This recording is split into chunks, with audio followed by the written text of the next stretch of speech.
Who will it be?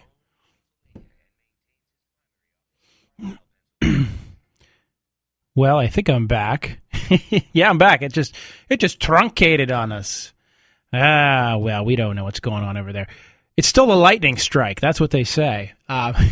Yeah, I know it is actually because things keep changing. So even things sound a little different here. 540-0580, Carl Rominger here. I have an anonymous caller who identified themselves as somebody I know and love. So let's find out who it is. I hope it's not an angry chick. All right, let's say. All right, anonymous caller. Hardly. I love your show, Carl. Well, thank you very much, anonymous caller. I have a question for you about Obamacare. Yeah, okay. Right now, American citizens next year who don't sign up for Obamacare will be financially punished. My question is, can Congress, if it wanted to, require doctors to accept Medicare, Medicaid patients, and if they don't, they get fined? Yeah, that's an interesting question, isn't it? As of right now, we know that doctors can turn away or agree not participate in Medicaid or Medicare. Yeah, but taxpayers can't. Right. And so can a doctor or physician be forced to go in? So let me think this through in my head here. We have said to people before, for instance, if you sell milk, that you must pay money in to help advertise milk through the milk board. The Supreme Court's upheld the constitutionality of that. There's a question on some raisin fund or whether you have to participate in selling raisins to the government. And we did say to some farmer somewhere that he couldn't grow wheat on his own farm, even if it was for use on his own farm. So we can fool with commerce that way. I guess we could say to a doctor, not that you must participate in Medicare, right? But that you can't practice medicine unless you participate in Medicare because it interferes with interstate commerce. Could we push it that way? Well, now you're into the weeds. I'm not following you in that regard. My question is very simple, and that my original question. Hey, if Congress and the government can financially punish people who don't sign up for Obamacare and get some kind of insurance, right, then why can't Congress force doctors to participate and accept Medicare, Medicaid patients, and if they don't, they get financially punished?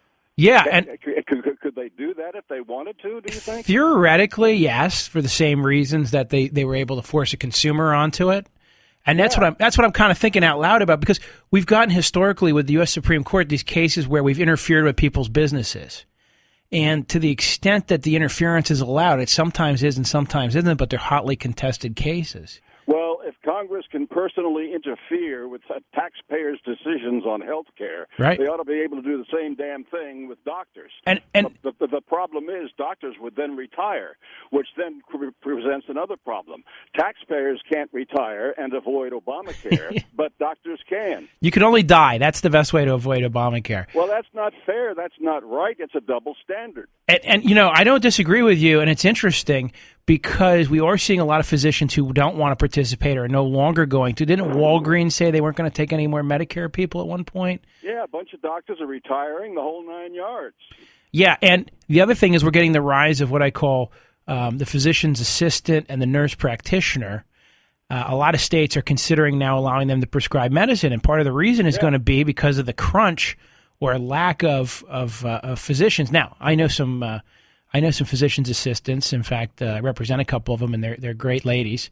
But there's still a value in having the MDs and the DOs floating around too. Yeah, but the whole point is taxpayers are financially punished, or going to be, if they don't participate and get health care, and doctors don't have to do the same thing by providing the health care for the people who are on Medicare and Medicaid. Right. So that's wrong. Well, but the flip side is if a doctor wants to only do business with some people, his freedom to contract should. Well, what about the freedom for the taxpayers? Yeah, well, no, I understand.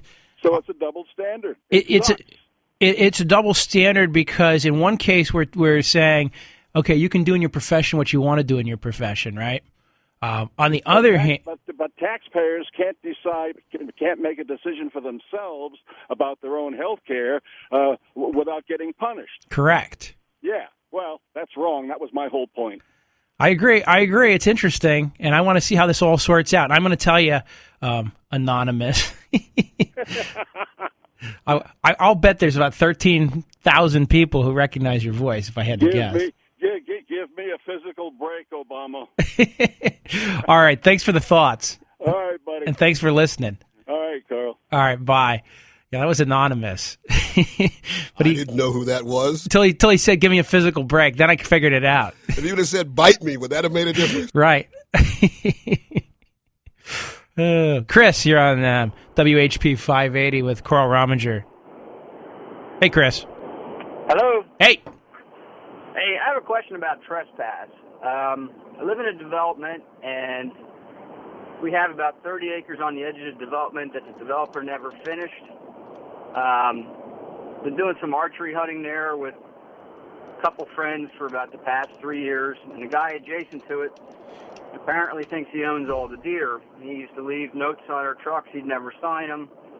Last year he came out and physically confronted us and said, I'm going to call the police if I see you guys here again. So we said, well, we'll do it for you.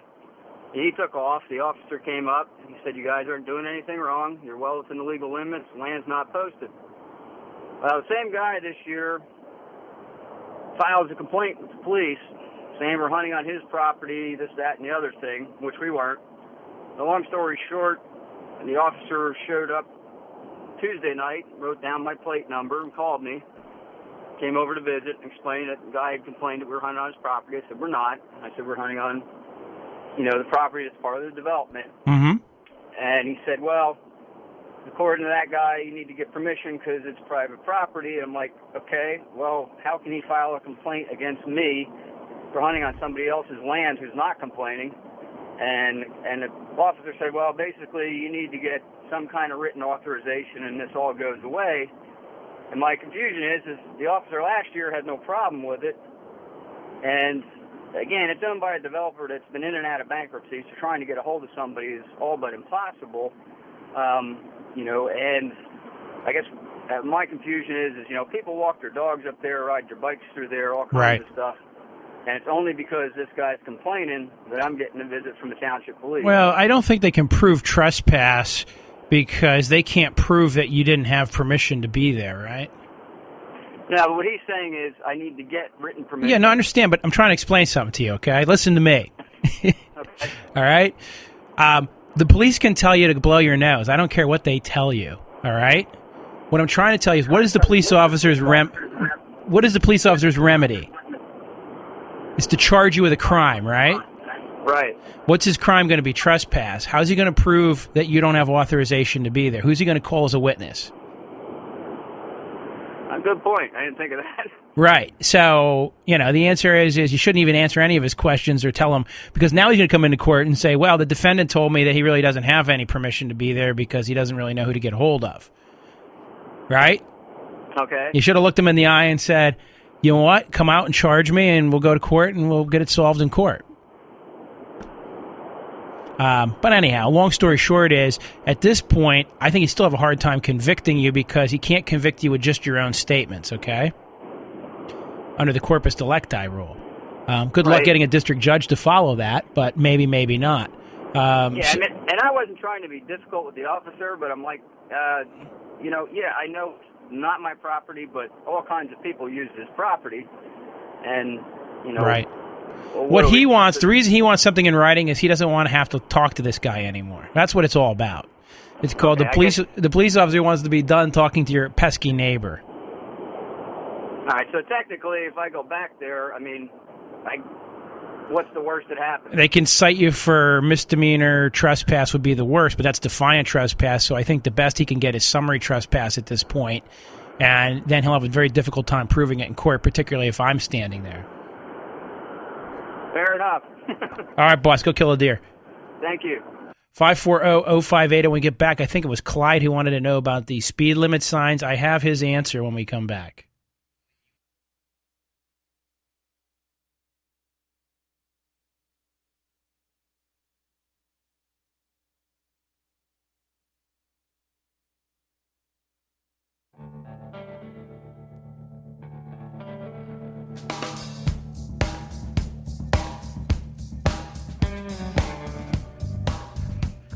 Well, if you weren't with us with the last segment, we had an anonymous caller whose voice sounded very familiar.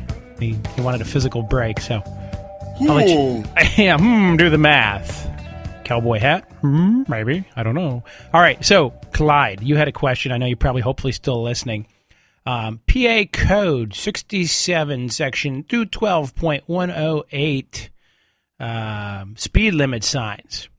You're right. You got to have a reduced speed limit sign ahead unless, and this is where they get you, one of the exceptions is the speed reduction is 10 miles per hour or less. So when it goes from 55 to 45 to 35 or vice versa, anytime the speed limit changes by an increment of 10 miles or less, that's not required. If it's a variable sign, one of those digital ones, it's not necessarily required. If it's within a certain beginning of an intersection or other things, then the change as well. But the general one is the 10 miles an hour below. So the short answer is if there's three signs, 55, 45, 35, they be good. Joe, you're on WHP 580. Joe. Joe. Is that Joe? Yep, go, Joe. Okay. Well, I got a divorce question. Okay. I'm not getting a divorce, but I have a question. As I understand, when somebody files for a divorce, they have 2 years, the other party, to answer. Am I correct? If somebody doesn't respond within 2 years, well, let me put it this way. You can't force a divorce through until at least 2 years have gone by of either separation or from filing, whichever's first. Okay. Now, there was separation and filing, you know what I'm talking about. Right. But anyhow, what happened after that if the person still doesn't answer? Then under section... There is, 1 second, and there is property settlement involved. Mm-hmm. You understand? Understand. So here's what happens. Under section 3301D of the divorce code, okay, Yeah. you serve an affidavit on the other side saying that you're planning to get a divorce done. And if they don't respond, then you can just complete the divorce, and the court just leaves the property in whoever's name it's in. And everybody loses their right to property, and anything that's in a joint name stays in joint names, and any debt that's in individual names stays in individual names. If you're the person who is interested in getting the property resolved, you don't have to go 33OD. You don't have to wait around. You can go ahead and file for a master's hearing short of that. But my point is if one party just never responds and the other party, say, has the house titled to them, so they don't really interested in giving the other side a crack at it, they file the 33OD affidavit. It warns the other side that they need to claim property issues within a certain time period. And if they don't, then you can go to the judge and say, I served this person. They had the affidavit and counter affidavit. They never filed a response saying that they had any property issues. Right. So I want my divorce granted. Yeah. And then everything stays titled where it is.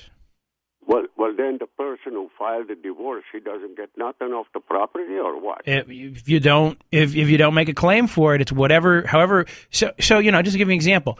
Okay, husband files for divorce, let's say, and he owns the house, and the wife owns the vacation house. Right. And they jointly own 2 cars.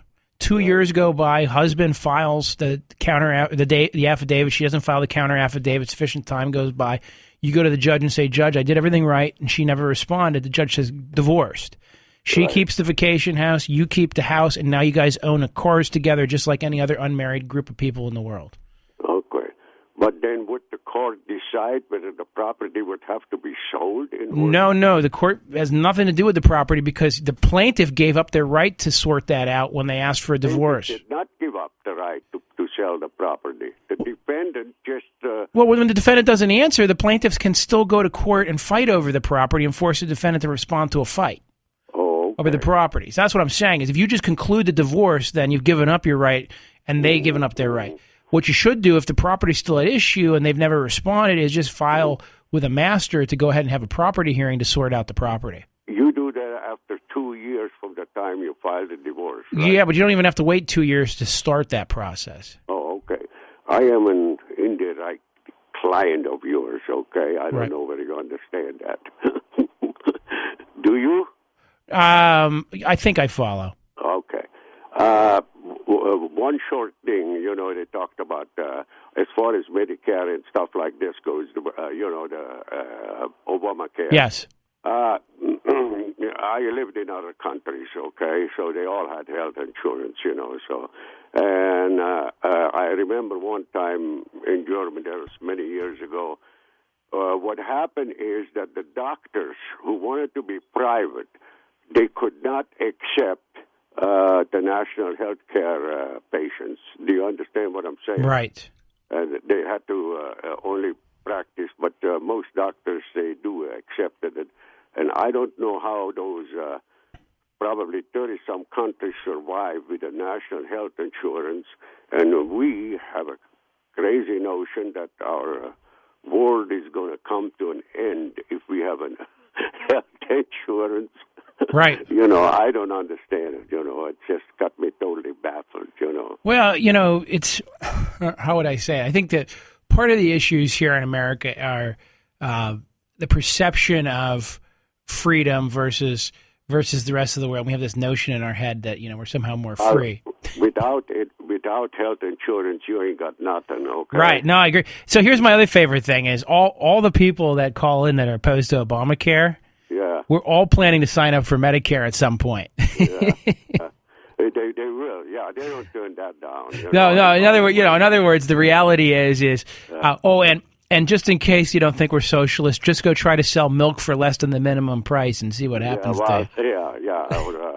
Or paying twice as much for sugar as the world price. Yes, exactly. Welcome to the United States of socialism, but we just never admit it, even though we've been doing it since the 50s when, we suggested that communism was an existential threat, and therefore we had to pretend that none of the stuff we did smacked of any similar central control. Now, since I have never been able to get rid of my accent, all the people who know me, I'm going to hear about them. I heard you on the radio. I heard you. It drives me up the wall. Okay. I thank you very much. Dankeschön. I listen to you. All right. Bye now. All right. Bye-bye. Schöner talk, right? Dan, you're on the air. Hey, Carl, I have a question for you. If Obama has the right to postpone the employer mandate for 1 year, does he have the right to postpone it for 2 years or maybe 5 years or, I don't know, indefinitely? Yeah, you would think, right? I would think so, too. And this is what gets me about the Democrats. They think, the conservatives, whether they be libertarians or Republicans, are the parties of big business. And I can't think of a more blatant carve out than this. I mean, you just say, hey, we're going to pass a law that it's going to require that you buy health insurance, but hey, we're going to make your employer give it to you. So hey, you're good to go. And then turn around and say, that's gonna hurt employment in the country. So we'll just postpone it for 1 year. And at the end of the year, maybe they'll say, you know what, the economy's really not that good yet. Let's wait another year. Right. And maybe we'll wait 5. Right. And maybe 10. Why not? Why not indefinitely? It seems to be working out where everyone's paying their fines now, and the fines are more than the health insurance. So everyone's buying health insurance, and we're all in the rice fields together now. So why should we put an undue burden on all those big businesses when everyone seems to be happy out in the rice field together? Well, and the other problem, you're exactly talking, right? These are how things get to be where they get to be, when did Social Security become a retirement system? Well, and people are confused about Social Security. Social Security was supposed to kick in after you met your life expectancy. Yeah, after you met your life expectancy, and of course originally was money quote for beer and cigarettes. Now? What is the life expectancy now, like 87 years old? Yeah, actually a lot of people never got Social Security because they didn't live long enough. And your comment about Medicare, I have to disagree with you wholeheartedly on Medicare, Carl, because Medicare, you have a situation where somebody goes to the hospital for open heart surgery and the bill's $100,000. Medicare pays maybe $14,000, and then the individual pays another $2,000 on their own. Whereas if you're an independent contractor like yourself, you're a lawyer, and Right. you're insuring yourself or buying your own health insurance. Just say, for example, you self-insure. Right. Well, you're gonna get a bill for $100,000. Now, you may be able to negotiate that with your skills down to $75,000, but you're still going to pay the $75,000. Right. And I say people should pay the same for everything, just like they do when they go into the grocery store. The government got involved in college, what do you call that, higher education. They got involved in that, and the costs went up and the quality went down. So it's no different with the health insurance. When they got involved in the health insurance with Medicare, they started slowly reducing the payments, and it's just one big cost shift. It's not really even insurance, because we're arguing about phony money. Right. This whole government shutdown is over imaginary money. We're arguing about money that we don't have anyway. Right. No, I ask those Democrats to think this is such a great deal. If Obama can postpone it for 1 year, why not 2? Why not 5? And if he really has that power and no one seems to be challenging him, maybe he can just do away with the employer mandate because it's too cumbersome anyway. Think about that, fellas. Dude, he's all about the little guy until the little guy keeps getting screwed, though, don't they, Carl? Well, yeah, absolutely. The little guy always gets it. I mean, come on. Who do you think wants lots of regulation and lots of expense besides the Democrats? Big business, and that's the Republican side of the house. Well, I agree that they want less regulation. No. Big business wants more regulation. Let me explain something. Just keep this in the back of your head. Big business wants more regulation because it raises the barrier to entry. And so I'll give you an example. When I was in college, I thought it would be cool to put together a little stand and sell hot dogs, and go around to construction sites because they were building a bunch of stuff in Meadville for the first time in 100 years. Mm-hmm. And I found out when I priced it all out, I would need about $4,500 to get what I would need in order to comply with all the health codes, because it has to have hot and cold running water and all this kind of stuff, right? Mm-hmm. And it has to be stainless steel and da-da-da-da-da-da-da-da. So basically, when I priced it all out, I figured out that I could spend as much money on the thing up front as I would make in the entire summer, and I would have to come up with the money up front, right? Uh-huh. So now I could not start competing with the other, local restaurants or food trucks or anybody else, because I had to load up $4,200 up front, plus that didn't include inventory, right? That's for the cart. So here's my point. My point is had I been able to simply take a hibachi and set it up and get some buns and sell them for $1 a piece, I could have worked my way up into a cart by the middle of the summer, right? Mm-hmm. But I can't. That ain't legal. That's called a barrier to entry. And big business loves barriers to entry because it keeps small guys from creeping up on your business. So your IBMs, your Googles, your giant companies, they're all fine with tons and tons of legal entanglements. Samsung and Apple are fighting it out to the death, right? Mm-hmm. But they love the intellectual property problems because that creates a barrier to entry. So while they can fight like two titans, anybody else tries to do something that they can even remotely claim interferes with their intellectual property, and they'll get a judge to shut you down yesterday. So just remember something. No matter what you've been led to believe, big business, big business was who led the Republicans into saying it's okay to bring in illegal immigrants, right? Because big business wanted cheap labor. I'm with you. I left the Republican Party to the Libertarians because there were things that I had problems with the Libertarians with. But the bottom line is people will do things that we think, we as maybe more conservative people think are immoral. Right. Regardless of what the laws are or regulations, people will do that. Give it, and so to legislate, I guess they call it legislating morality. We can't legislate morality. You can't legislate morality, and at the end of the day, big business, big money interests, wealthy people, oligarchs, and everybody else are going to do what they want to do if they can get away with it. It's in the prince in the castle kind of principle. I got to go to break. I'm over. They're yelling at me. Tell everyone to look forward to their delay again next year, though. I will. You archive this show, and we'll be looking for you in a year. Okay, thanks. Got to go to break.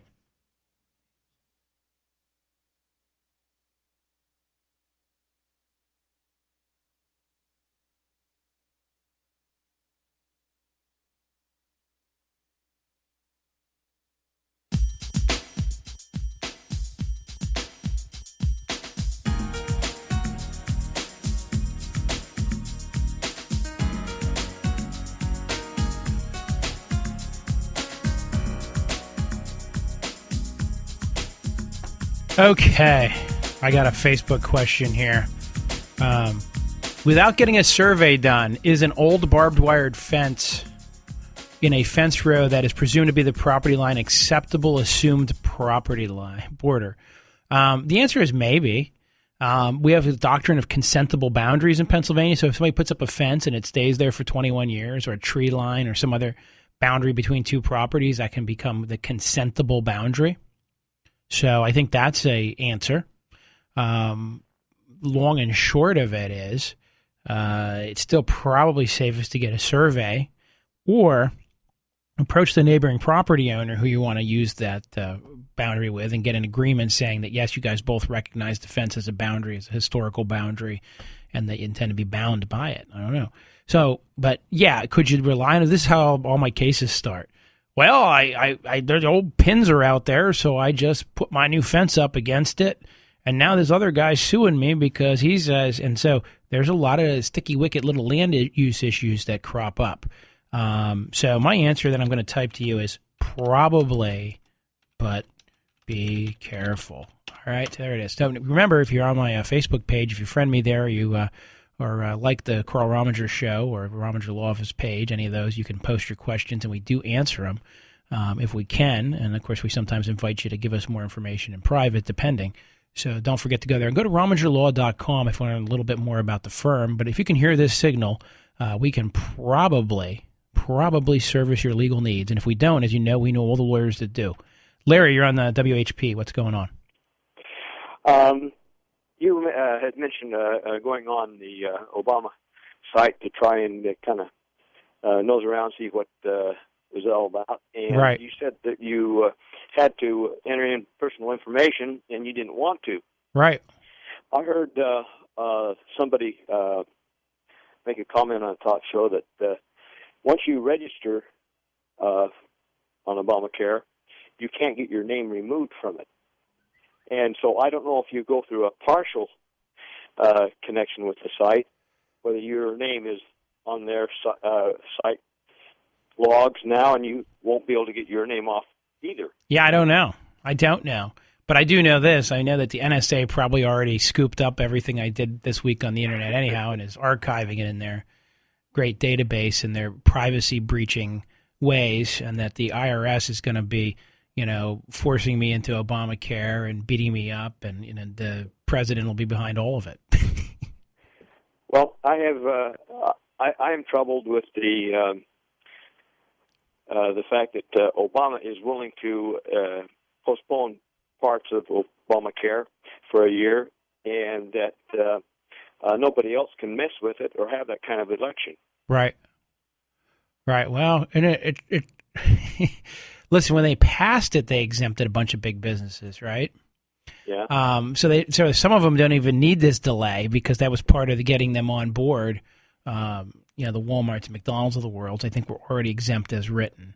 The unions are the ones, though, just side note, are the ones who are discovering that they weren't exempted, and it ain't good for them. So big labor somehow got suckered in on this one. Yeah, I don't know if they can, how well they'll swallow that pill. And I'm wondering if that's part of the reason to lay back on some of these mandates is that certain Democratic key constituencies aren't in a position to move forward right now. Can I ask another question? Does your office handle medical issues? And when you say medical issues, the answer is yes. We've done billing disputes with doctors. I've actually represented doctors and dentists in their collection practices or other practice issues. Malpractice? And occasionally, I've actually did some malpractice defense, and I've actually done some plaintiff's work in the area too. Although, to be full disclosure, I quite often will, after I've evaluated the case, turn it over to another attorney, depending on how specialized it might be, because I know various med mal attorneys who have certain fortes. Mm-hmm. But I'd be happy to meet with you about one. Okay. Well, I've got somebody that I need to convince they need to open their mouth and Well, before time. Yeah, it's a 2-year statute of limitations. And, I run into these cases where people choose not to do something, and when I talk to them, it's like, well, I just didn't really believe in suing. Or, so sometimes I say to them, I'm like, well, listen, you think of all the money you spend on insurance, and if you're never going to sue anybody or never claim any of the money that went into other people's insurance, other people spent on insurance, then what's the point of even having insurance except to help other people besides yourself, right? So number one. Number two, I get other people and they say, well, I don't really believe, biblically that, we should sue anybody. And I'm like, did you bother to read the book of Judges? I mean, the whole concept that God set up a system of laws where and then kings, where the judges or the kings would settle disputes amongst the people. So there's really no good reason not to do it, except that some people are so afraid of conflict as well. And that's the other thing they have to understand is a lot of this won't truly be conflict. The odds of, if you bring a medical malpractice claim, the odds of you actually ending up in a deposition are very low. If you get far enough along that you are in a deposition, you're probably way ahead of the curve and probably but you're going to be shielded by your gladiator lawyers. So, I don't understand why people are afraid of that, but tell your friend, nothing comes from nothing. Absolutely. Okay, well, thank you. Very appreciate it. All right, take care. 540-0580 or for Jay, 540-0580. That's Jay on my Facebook. He knows which one he is. He hates O's and loves zeros. Al, what's going on? Oh, hi, Mr. Rominger. How are you? I'm great. Now, Mr. Rominger, I was in court there on August the 8th in Cumberland County in a civil matter, and I'm wondering how long is it going to take the judge to reach a decision. I was swindled by my lawyer partner of 23 years. And I wonder how long it would take the judge to... Well, what kind of proceeding? Was it an actual trial? It was actual trial. I had to be my own attorney because I couldn't find a member of your profession who would take my case on a contingency or a lien on my house.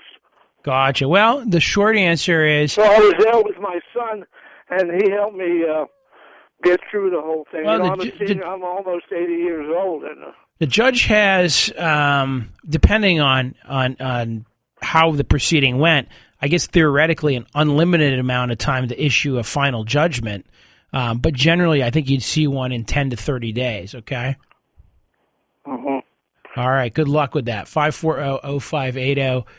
Dennis, when we come back, we'll talk with you.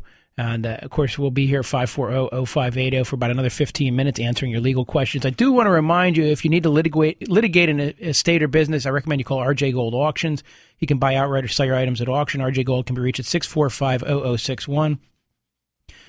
He can pay you right away for medals, pins, patches, tokens, awards, badges, and most historical collectibles. RJ is booking on-site auctions for November and December. To schedule your auction, call RJ Gold at 645-0061. He's over on 6th Street in Harrisburg, PA, licensed auctioneer number AU005798. RJ Gold, 645-0061. See you after the break.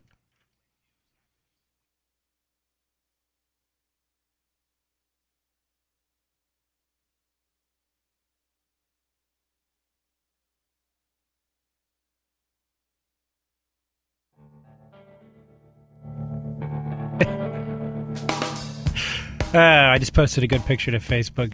These people have these funniest stuff out there. Dennis, you're on WHP 580. What's going on, my friend? Dennis. Oh, yes, sir. Thank you for taking my call. My pleasure. My wife's being harassed by a bill collector for a bill that she's questioning whether it's even her. They've played a recording back to her that sounds a lot like her voice, she thinks, and they claim to have run it through voice recognition, saying it's her. What are they claiming she bought? I mean, well, it was for a listing in Yellow Pages. Okay. And they're saying that, well, it was this recording was purportedly in February of 2012. Right. And it was for a small business that she had. But she gave up the ghost on the business more than a year before that. There's no reason why she would have agreed to this. she did get a phone call, and she claimed she told them no. Right. But bottom line is, they say it was $580 originally. Now it's up over $900 with charges and interest and all that. But they'll settle for $619 if she pays it right now. Right. And, of course, you could always say to them, well, why don't you sue me and we can determine in a court of law whether I agree to this or not. Well, she's saying, like I say, it's dumb that she wouldn't have agreed to. Right. You see what I'm saying is they still have to in other words, if you claim I owe you $500, okay? Mm-hmm. I might owe you $500, I might not. But if we go to court, a judge is going to determine whether there was an agreement or not. And they actually still have to go to court to do that. We have no debtors' prisons anymore. So as a result, the worst thing that can happen is they can win a judgment, right? But if she really doesn't think she agreed or really doesn't think that's her voice or thinks they somehow manipulated it or whatever, they're going to have to sue her. And by the way, the costs of that lawsuit are probably going to be on them, right? So do they really want to sue her over $500 or $600 or $900? And after 4 years passes, the statute of limitations is up and they can never sue her. 4 years. So we'd have to put up with it for another 2 years. Well, what do you mean you have to put up with it? Yeah. When they call, you'd say? She's getting multiple phone calls. Yeah, you know what you do when they call? Don't worry about it. Fake a family fight in front of them. I mean, so I don't understand this. I don't. And I'm not beating you up, okay? One thing I've never understood is people really actually take these calls seriously, okay? If the same guy keeps calling you about the same bill, you don't have to let it bother you. You can just go, we already told you, go ahead and sue us. Hang up. I already told you, go ahead and sue us. Hang up. Enjoy it. Make a game out of it. Okay, yeah. Now, like I say, But I hear it in your voice. You're like, yeah, but it's still going to bother us, these calls. Well, yeah, and it is. Like I say, she's getting multiple phone calls every day on her cell phone and on the home phone and on emails. Here's how it works. Hey, Mr. Rominger, we think we owe you $500. Oh, do you? Well, sue me. And then I hang up, right? Mr. Rominger, we think we owe you $500. Mr. Rominger? Oh, he just died. Yeah. Very, very unfortunate for you to call here and disturb me while I'm sitting over my brother's coffin. Okay, hang up on him. Just give him silliness, Oh, my dog, there used to be like a whole series of, fake recordings you could do. In fact, I heard a really good one on the radio that was done years ago where the guy calls up about the bill, and they're like, this is sheriff, this is the whatever town police. I'm going to need you to stay on the line. And they put the guy on the line, and they basically start accusing him of potentially murdering the person he was calling. Want to know about his association with the person because they've got a body in an investigation. I've heard that. I've seen that one on the internet. Yeah, and I mean, enjoy yourself, and then forget about him. Because the only other thing you can do is what? Just pay it and be done with it. And guess what? Then they win. Yeah, and that's what she's on the verge of doing. Is like right. She doesn't want to be bothered anymore. Right, and the answer is tell him you don't want him calling you anymore. Tell him you don't want him calling you anymore, and that if they really believe that you're disputing the debt, I dispute this debt. I do not want you calling me anymore. And at some point, you may be able to get a violation of the Fair Debt Collections Practices Act against him as well, and then end up getting more money out of him than they were going to get out of you, even if you actually owed it. So I just wouldn't let him bully you. All right. Okay. All right. What was that third debt of? Fair Debt Collections Practices Act. Go ahead and Google it. Yeah, if you're watching, that's why I'm asking you to repeat it. Fair Debt Collections Practices Act. Fair Debt Collection Practices Act. Yeah. Okay. All right, my friend. Okay, thank you All so right. much, sir. Go get him. 540-0580. Gene, you're on the air. Gene. Yeah. Yep. What's your question? Okay, we live in the mountains, okay. And the house we live in has been in the family since 1944. Now we have our own gun range on there, and our sons come and sight their rifles in for hunting and different stuff like that.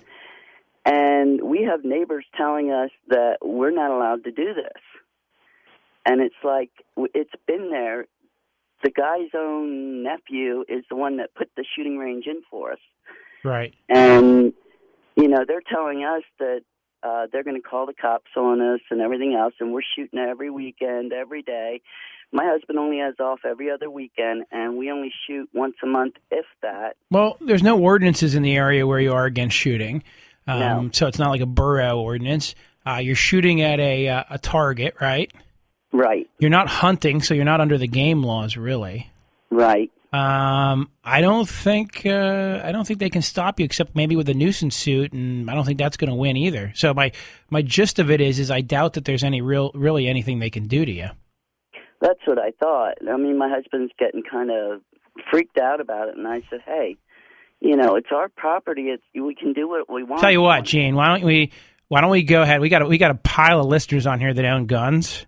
So why don't we get 150 of my listeners to bring up their best, loudest rifles, and we'll have a big cookout at your house. That sounds and we'll good. shoot from 10 a.m. till 4 p.m. on a Sunday afternoon. I think for sure they have a fit because they even count my son's trucks, the 3 trucks that come in. Right. And it's like, now the one guy did ask us not to shoot on a Sunday, which we respect that. It's the only day off. Hey, but Saturday is our day. We even call the one guy because he has horses. We even call him and tell him, hey, right, we're going to be shooting from such and such a time to such and such a time. If there's a problem, sorry, but this is the time we chose. Yeah. I don't see any legal issues, but what can you do? We get lots of weird neighbors. Yeah, we do. We get lots of weird neighbors. Trust me, in the law office, we've always hearing about, somebody's always upset about what somebody else is doing on their land. I know one of the police officers told me they get a phone call. There's men in a field with guns. And he comes out and there's a big cornfield and some guys out goose hunting in it, Oh, wow. And he rides up to the woman's house and she says, what are you going to do about it? And he's like, well, they're about 350 yards away.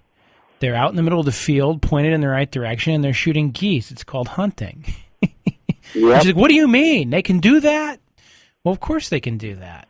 Well, but it's, And, of course, unfortunately for that poor lady, as you may know, sometimes the waterfowl fly pretty early. Yeah. So they're not waiting until Saturday at 10 a.m. to start shooting. Sometimes it'll be Saturday at, 7 a.m. Right. But, hey, welcome to the country. Yep. All right? Okay, thank you very much. All right, good luck. Yeah, if she has a bigger problem, that's what we'll do. We'll round up a pile of volunteer listeners to go up and have a shootout, kind of. John, you're on WHP. What's the question? Oh, I'm out of time. I'm sorry, Olivia. I'm out of time. John, I'm out of time.